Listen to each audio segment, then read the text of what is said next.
Hello guys, welcome back in our new video. जैसा कि हमने कल प्रीवियस क्लास जो कि सीडीपी की फर्स्ट क्लास थी उसमें हमने पढ़ा था डेवलपमेंट एंड ग्रोथ के बारे में, और आज की क्लास में पढ़ने वाले हैं विकास की अवस्थाएं। अगर आप हमारे चैनल पे फर्स्ट टाइम आए हैं तो हमारे प्रीवियस वीडियोस ज़रूर देखिएगा। आई होप आपको डेफिनेटली हेल्प ज़रूर मिलेगी। तो बिना टाइम वेस्ट करते हुए हम शुरू करते हैं आज का वीडियो। देखिए, जैसा कि मैंने कल आपको बताया था कि विकास की अवस्थाएं निम्न प्रकार होती हैं। कौन कौन सी हैं? शैशवावस्था, पूर्व बाल्यावस्था, उत्तर बाल्यावस्था, किशोरावस्था। शैशवावस्था जिसे बोलते हैं इन्फेंसी, 0 से 2 वर्ष अर्थात जन्म से 2 वर्ष रहती है। पूर्व बाल्यावस्था 2 से 6 वर्ष, उत्तर बाल्यावस्था 6 से 12 वर्ष, किशोरावस्था 12 से 18 वर्ष। अब इन अवस्थाओं को हम क्रम से पढ़ेंगे। तो जैसे कि हम बात कर रहे थे कि अवस्थाएं देखिए 4 होती हैं: शैशवावस्था, पूर्व बाल्यावस्था, उत्तर बाल्यावस्था, किशोरावस्था। तो हम बात कर लेते हैं अपनी पहली अवस्था जो कि है शैशवावस्था। ये देखिए जन्म से यानी कि 0 से 2 वर्ष तक रहती है। बालक छोटे छोटे शब्दों का प्रयोग करने लगता है। बालक ज्ञानेंद्रियों से सीखता है, पुनरावृत्ति, प्रयास एवं त्रुटिपूर्ण व्यवहार करता है। यह समय खतरों से भरा होता है क्योंकि बालक इसमें स्थायित्व नहीं, मतलब बालक को इसमें स्थायित्व प्रदान नहीं होता है। वो जब चलता है ना तो अपनी बॉडी का बैलेंस नहीं बना पाता है, तो वो गिर सकता है। सोते सोते बच्चे गिर जाते हैं। तो ये समय खतरों का समय भी कहा जाता है। इसमें देखभाल की बहुत जरूरत होती है बच्चों को। अब हम बात करते हैं पूर्व बाल्यावस्था जो कि है अर्ली चाइल्डहुड। यह अवस्था 2 से 6 वर्ष तक रहती है।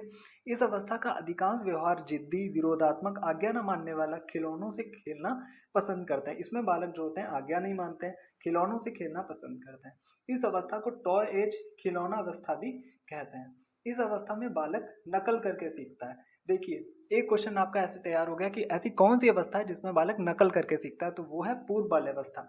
और खिलौना अवस्था कौन सी कहलाती है? वो भी है पूर्व बाल्यावस्था, जो कि है 2 से 6 वर्ष। सर्वाधिक भाषाई विकास इसी अवस्था में होता है। बालकों में क्रोध, भय, डर, उत्साह, प्रसन्नता आदि संवेग देखने को मिलते हैं। अब हम बात कर लेते हैं उत्तर बाल्यावस्था जो कि है लेटर चाइल्डहुड। उत्तर बाल्यावस्था के अंतर्गत बालक में निम्न परिवर्तन आते हैं। यह अवस्था 6 से 12 वर्ष के मध्य होती है।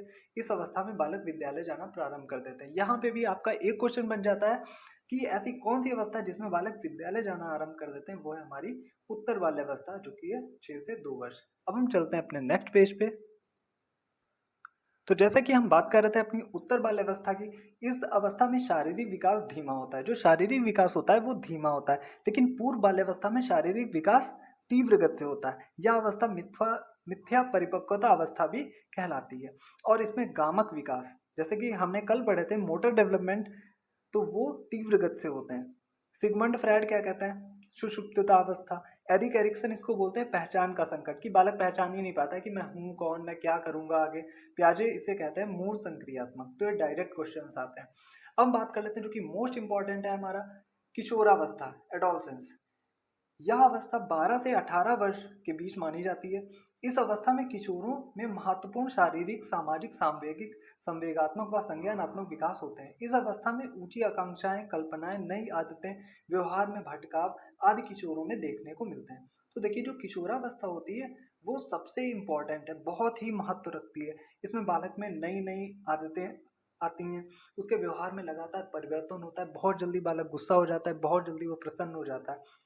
तो इसकी विशेषताएं क्या है? ये कहलाता है परिवर्तन का काल या संक्रमण काल। देखिए, क्वेश्चन यहाँ पे बन गया कि ऐसी कौन सी अवस्था है जो परिवर्तन का काल कहलाती है? वो है अपनी किशोरावस्था। इसे स्वर्णिम काल भी कहते हैं। तनाव और तूफान की अवस्था भी कहलाती है। नेतृत्व क्षमताएं, इसमें बालक के अंदर नेतृत्व क्षमताओं का विकास हो जाता है। संवेगात्मक स्थायित्व की कमी होती है, संवेगों पर नियंत्रण नहीं रख पाता है बालक। वसंत ऋतु की अवस्था भी कहलाती है, उलझन की अवस्था भी कहलाती है, और यह अत्यंत जटिल अवस्था अगर कोई है तो वो है किशोरावस्था।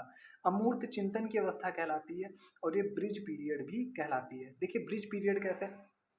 ब्रिज जो होता है ना, वो ऐसा होता है, उसका एक साइड ये किनारा होता है, एक किनारा ये होता है, और बीच में होती है अपनी किशोरावस्था। इसीलिए इसे ब्रिज पीरियड कहा गया है। पुल अवस्था भी इसे कहते हैं। तो देखिए, किनके बीच में पुल बनाता है? एक तो बाल्यावस्था जो कि है 12 वर्ष से पहले का समय, और एक एडल्टहुड यानी कि वयस्क, 18 के बाद बालक वयस्क हो जाता है। तो जो किशोरावस्था है वो पुल अवस्था इसीलिए कहलाती है, जैसा कि मैंने आपको फिगर में दिखा रखा है कि बाल्यावस्था और वयस्क के बीच में आती है किशोरावस्था। अब हम चलते हैं अपने सेकंड पेज पे। तो यहाँ पे हम बात करने वाले एक और भी इम्पोर्टेंट टॉपिक की, जो कि है अपना आनुवांशिकता और वातावरण, यानी कि हेरिडिटरी एंड एनवायरनमेंट। तो आनुवांशिकता जो है वो प्रकृति से संबंधित होती है, और वहीं हमारा वातावरण जो होता है वो पोषण से संबंधित होता है। तो यहाँ पे आपको समझ में आ रहा होगा, आनुवांशिकता जो होती है वो स्टैटिक यानी स्थिर होती है, और जो इन्वायरमेंट होता है वो परिवर्तनशील होता है। यहाँ इंडिया का इन्वायरमेंट दूसरा है, अगर आप वहीं अमेरिका जाते हो तो वहाँ का इन्वायरमेंट आपको दूसरा मिलता है। बहुत बार ये चीज़ पूछी गई है, आनुवांशिकता और वातावरण कभी भी योगात्मक नहीं होते हैं।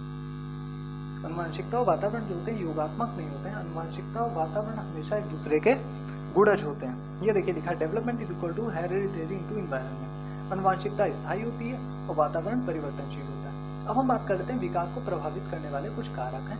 तो निम्न प्रकार है, वंशानुक्रम, पौष्टिक आहार, बुद्धि, अंतःस्रावी ग्रंथियों का प्रभाव और वातावरण। हम बात करते हैं विकास के।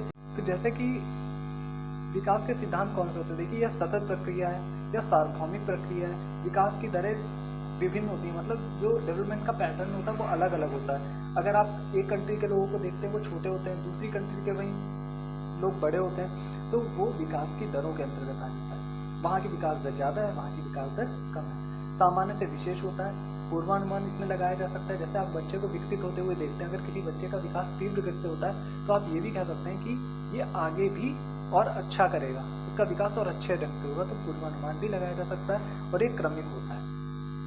आई होप आपको वीडियो अच्छा लगा होगा, और आप अपने भी नोट्स जो हैं ऐसे ही मेंटेन कर सकते हैं। अगर आपको वीडियो में कोई कमी लगे तो आप कमेंट से हमें बता सकते हैं, और अगर आपको वीडियो थोड़ा भी हेल्पफुल लगा तो हमारे वीडियो को लाइक कर दीजिएगा और चैनल को सब्सक्राइब कर दीजिएगा। Thank you.